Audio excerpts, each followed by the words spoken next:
back. You decided to stay, so now we're going to move forward. Amen. Next question is, what vitamins or supplements do you recommend taking during menopause? Is there a brand that you would recommend? We spoke about this as well in the presentation. So largely we speak about vitamin D, right? Vitamin D is very, very important. Yes, you can take other things. I know people like taking multivitamins. I always say if you're taking multivitamins but you're not eating well, it's like making expensive urine. Remember, you are not absorbing half of what you are taking in, right? You are actually peeing it out, right? And so it becomes useless if you are not eating well. So making sure that you are eating well, having some sort of exercise or movement that you are doing outweighs any supplements that you're going to do. That just enhances what you're doing, right? It's not the end all. So yes, you can go on vitamin D supplements. You can even do vitamin C's and all of those, but it doesn't negate the fact that you still need to be having a balanced diet and a healthy lifestyle. Is more important than just the supplements. Okay. Yeah. And so the next question, I know you addressed this in your presentation, but it says, what age does menopause start? If you can maybe just tell the viewers again. Okay, so we spoke about the difference between perimenopause and menopause. A lot of some of the symptoms that you experience in perimenopause are quite similar to what you may experience in menopause. And perimenopause can even start in your mid-30s, right? So it can start 34, 35, and it can go up until your mid-50s.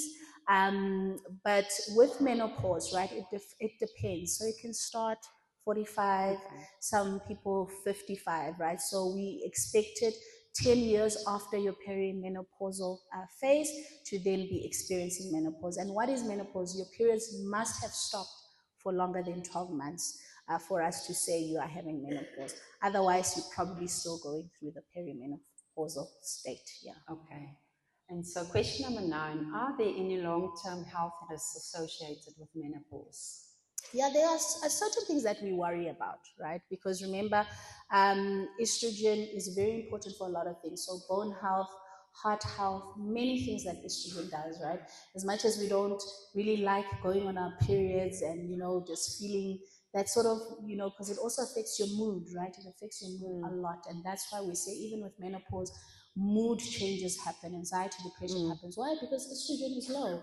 Estrogen is almost that hormone that is really important for that. So yes, there are risks, right? It doesn't mean everybody's going to have them. It doesn't mean what you might say, oh, then that means I must already go on hormonal replacement therapy. No, not at all, right? But the things that we are concerned about is high cholesterol, heart issues. We also worry about your weight gain. That's also an issue. Your sleeping patterns, those type of things that can also impact you now, increasing your risk of getting hypertension, diabetes, etc. So yeah, that's. I think we can combine 10, 11. It says, how does it affect your health and what are the symptoms? Okay, so briefly, we all know a menopause to be hot flashes, right? Which is really isn't. So it can range from anything. So anything head to toe, right? Brain fog, mood changes, anxiety, depression. So that's all the brain, right? It can even affect your skin, right? Where you can get skin changes, you can get dryness, like where you apply moisturizer now, it's like you didn't even do anything. You are really, really dry. Your skin is really dry. You can even have other things that are happening, like itching that we mentioned. So you can get excessive itching, skin problems, right? You can even get heart issues. You can get like even dryness of your vaginal area, right? People don't talk about these things, but it really can happen, right? So there's many things from head to toe that you can think about that menopause can actually cause. And what was the other B question? I think you answered it. Okay, perfect. The other symptoms, yeah. So how do I know I have a mental condition?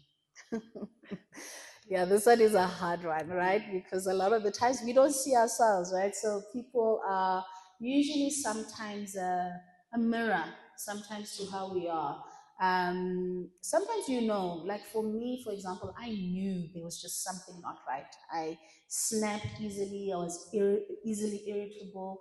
I reacted to certain situations very differently from somebody else, and I'm just going, how are you so calm about, so I then started realizing, no man, there's a problem, Yeah. right? And then I was speaking to another medical colleague, and she was just like, no, those are anxiety symptoms. So sometimes you might see something but you can't exactly explain it, um, or sometimes other people will see it in you, right?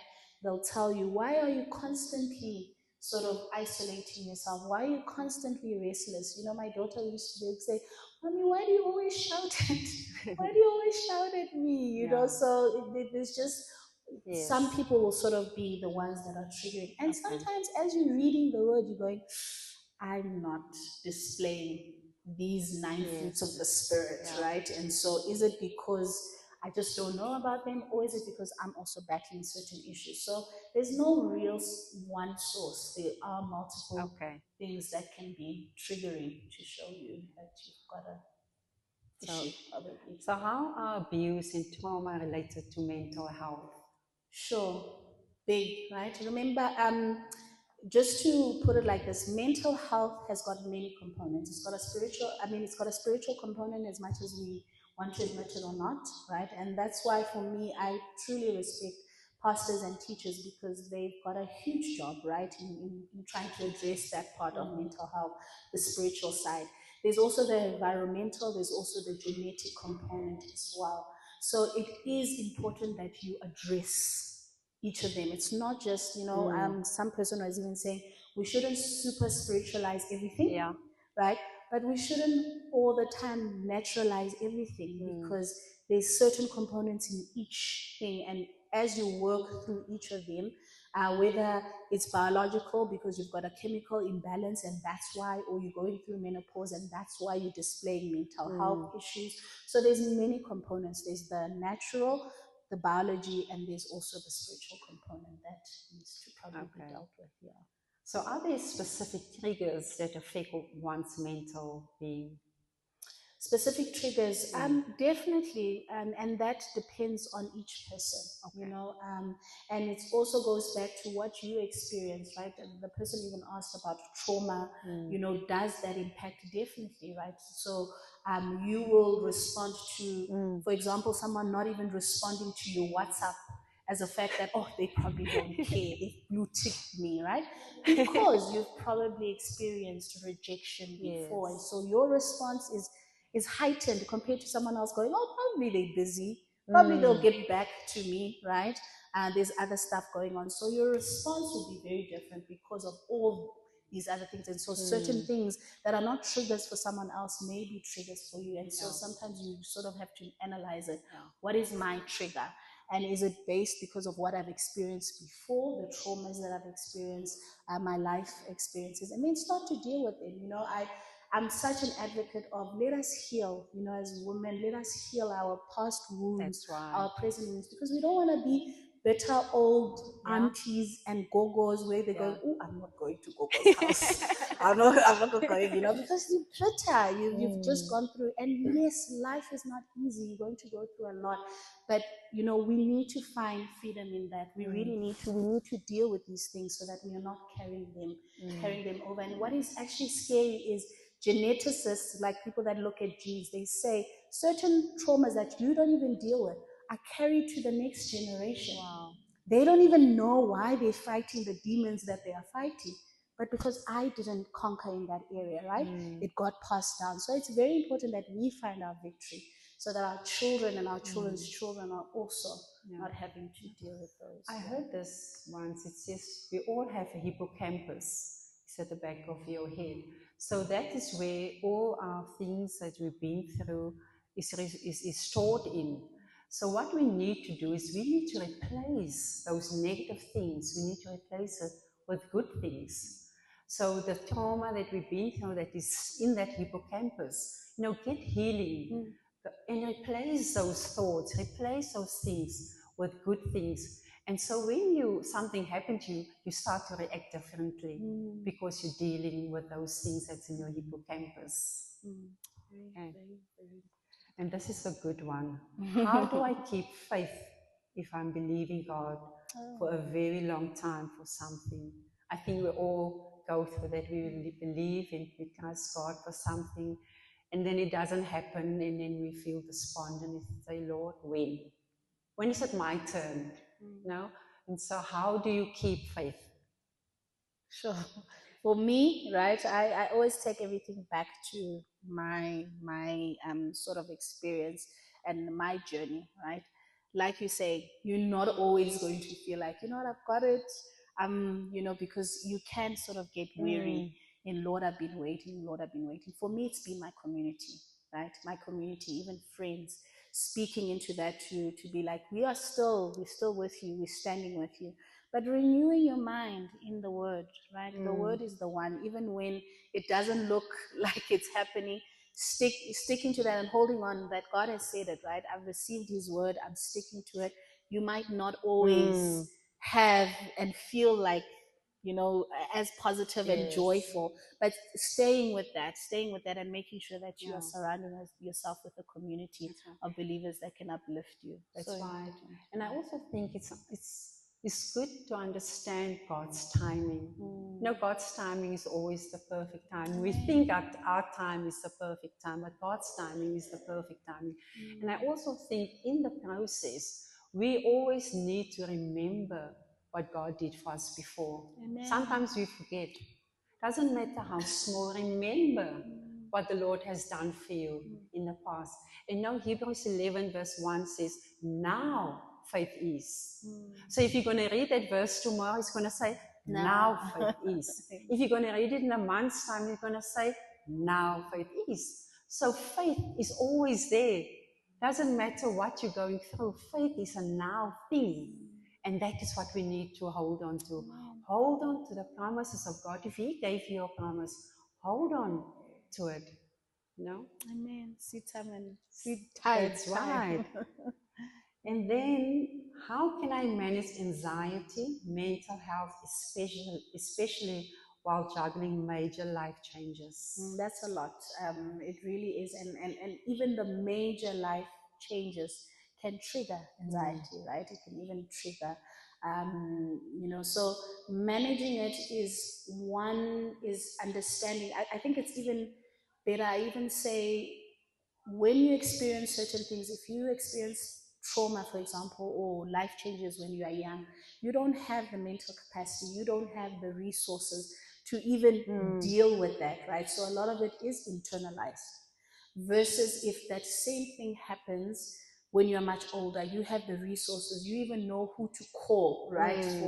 For advice, someone to stand with you and pray. So it sort of is different. Yeah. So managing it is for many different people it's different how you cope with stress. But what I'm saying is dealing with your mental health is so important that you learn how to cope. Now, because I've healed from anxiety, depression, when it comes, when life circumstances come, I know where to go, yes, right? I know where my solace is, right? In the word, in my community, in this. I've developed healthy ways of dealing with it. If you don't have healthy ways of dealing, anything that comes is going to throw you off. That's right. Life challenges are going to throw you off because you've never really developed sort of coping strategies. That's what they call them as psychologists, dealing life circumstances. So when things change, it's going to lead you back. That's right. It's going to lead you back. It's going to lead you back. And so it is really important that you develop it. And if you don't have it, seek help. Seek help, cry out for help, call, like make a stand that I need help, right? I don't know how to deal with situations and get that help so that because life will never stop having problems. That's Unfortunately, things keep coming and we need to then be able to deal with them. That's good. And the last question is how does one deal with depression due to an emotional traumatic experience? That one is very difficult and I really empathize, right? And it can be through loss, it can be through loss of a loved one, it can be through loss of even the things that you worked really hard, for people losing largest amounts of money. There's many things that can lead to that, right? But I'm saying seek help. Seek help. There is help there. It's just a lot of the times we don't seek it out. We don't sort of get help. Speak to your pastor. You have an amazing pastor here, and she'll be able to lead you in the right direction. I think what it is important that we do life together. We can't do life alone. You need to find someone, like you call it, community. Find that person that you can speak to. Find that person that when your phone, she's going to be there for you. She's going to walk the journey with you. She's going to crave it with you. So it's important that you find that person and don't do life together, or don't do life alone.